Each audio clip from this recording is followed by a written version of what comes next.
Today we will see the example based on multilinear regression or multiple regression. Previously we saw the example based on the single regression or the simple regression, which consists of one independent variable and one dependent variable. Now what is the difference between simple and multiple? That is one difference only, that is multiple in regression contains multiple independent variables and single dependent variable. Okay, so here we have to find out the relationship between the single independent variable and for example we are considering two independent variables. Okay, now here y is the dependent variable given and x1 and x2, these are the two independent variables given. Okay, so this is up to this only given in the data set. 5 elements are given in the data set, so this is, you can say, subject, or you can consider the serial number. Okay, so these are the 5 elements that is given in the data set, and we have to establish model based on this, and we have to test that model for the independent variable 3 and 2. We have to find out the dependent variable value.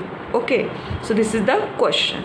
Okay, now as we know, the expression for multiple regression is like this, so which consists of y is equals to beta 0 plus beta 1 x1 plus beta 2 x2, or you can consider alpha 0 alpha 1 alpha 2 alpha 3 like this. Alpha 1 alpha 2 इसे हम लोग क्या बोलते हैं, coefficient. y is the b0 और alpha 0 is the y intersect, and बाकी के जो भी है that is beta 1 beta 2 up to beta K, this we called it as a regression coefficient, right. Okay, so ये एक्सप्रेशन हमने देखा था for multiple regression. Now this equation we applied for two independent variable only. So how our expression becomes then, so y is equals to beta 0 which is the constant, and these are the two independent variables, right. So these are the two independent variables. Okay, so how it will be established, the expression for our example, that is y is equals to beta 0 plus beta 1 x1 plus beta 2 x2.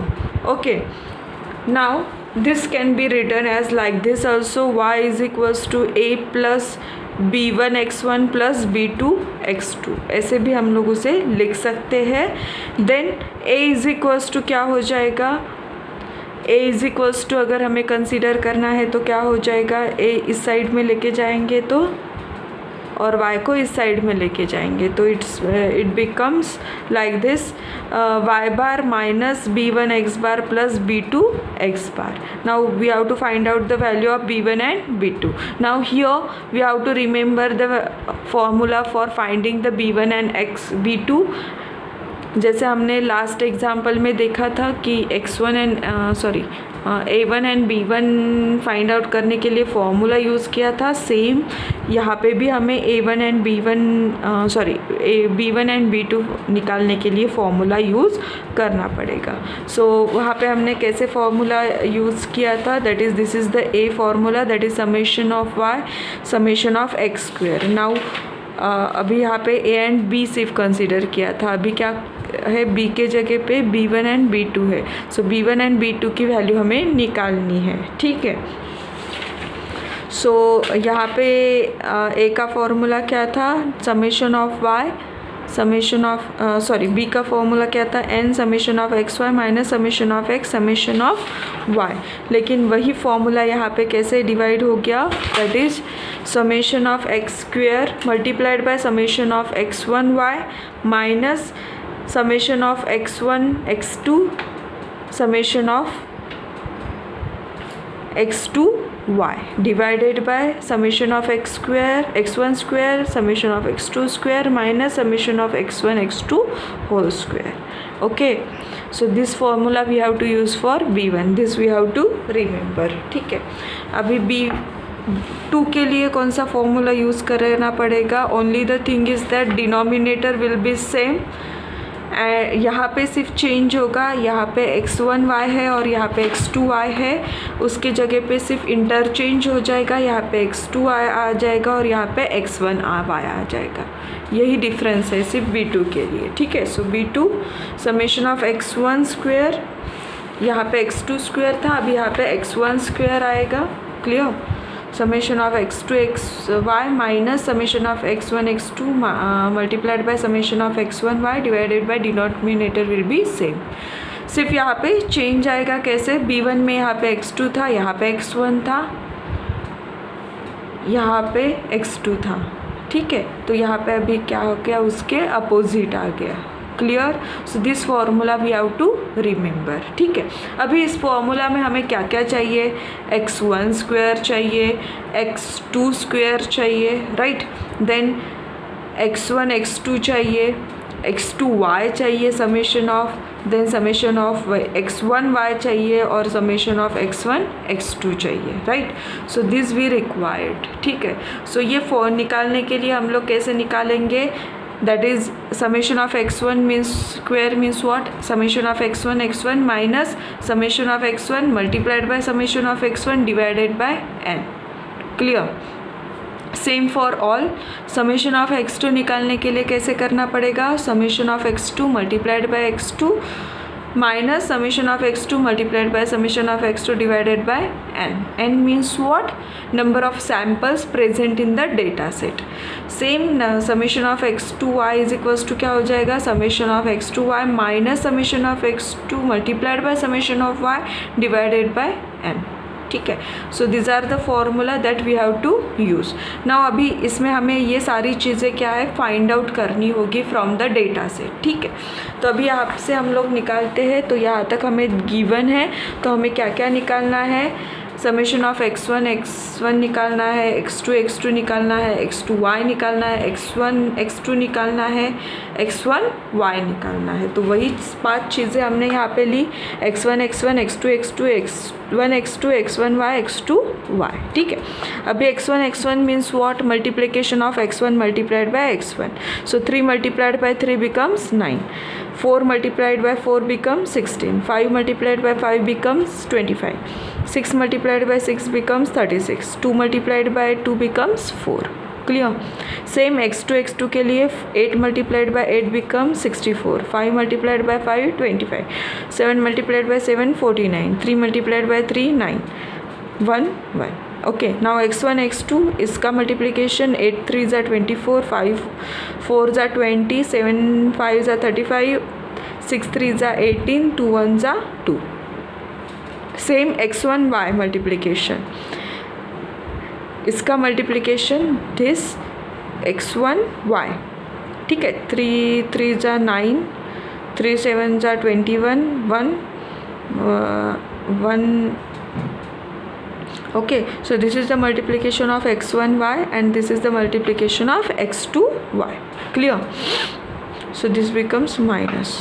Okay, so ये हो गया। उसके बाद हमें क्या करनी है? हर एक की सम निकालनी है। Sum means what? Sum of y क्या हो जाएगा?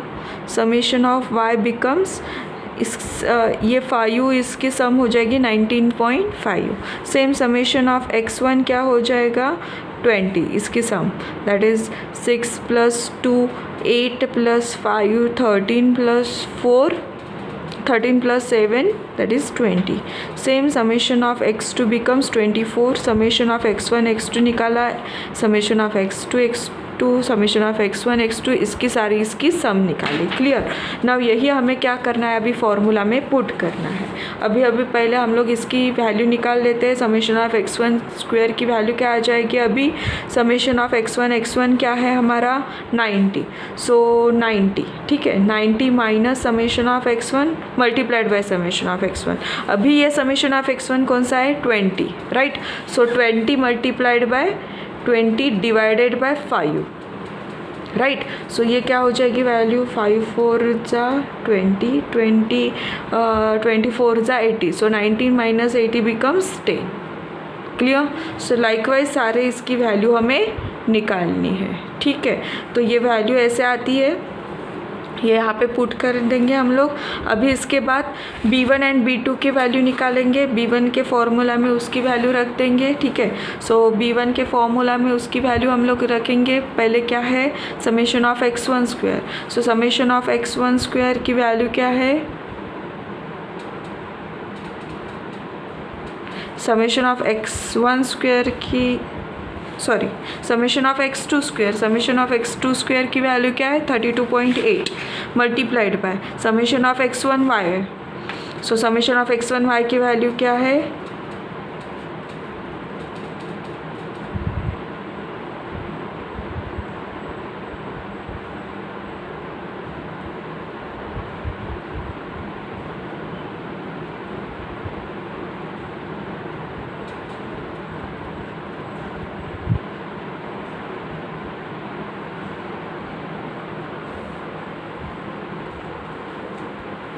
सो यहाँ पे हम लोग उस फॉर्मूले में रख देंगे। उस फॉर्मूले में रखने के बाद क्या आएगा हमारा, दैट इज़ दिस वैल्यू हमें आ जाएगी। ये वैल्यू मिलने के बाद ये हमें ए के इक्वेशन में रखेंगे। सो ए के इक्वेशन में रखेंगे तो क्या हो जाएगा, इसकी वैल्यू इट बिकम्स वाई बार की वैल्यू क्या है हमारे पास, वाई बार की वैल्यू 19.5 है, that is summation of y. So divided by 5 है, इसीलिए ये जो आया है इसका भी डिवाइडेड बाय 5, ये जो आया है इसका भी डिवाइडेड बाय 5। तो ए की वैल्यू क्या मिली हमें, ये मिली। तो उस पर से वाई की वैल्यू हमें क्या मिलेंगी, अभी वाई के इक्वेशन में ये रखेंगे तो हम लोग क्या निकालेंगे, दैट इज़ वाई की वैल्यू यहाँ पे ए की वैल्यू, देन b1 b2 की वैल्यू निकालेंगे तो वाई की वैल्यू क्या आ जाएगी हमारे पास, और x1 एंड ये आ जाएगी, राइट। नाउ अभी x1 एंड x2 की वैल्यू गिवन है, that is 3 and 2।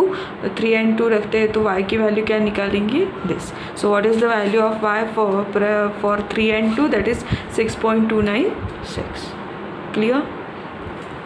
So this is the example based on multiple regression. In next lecture we will see how to build a model for multiple regression.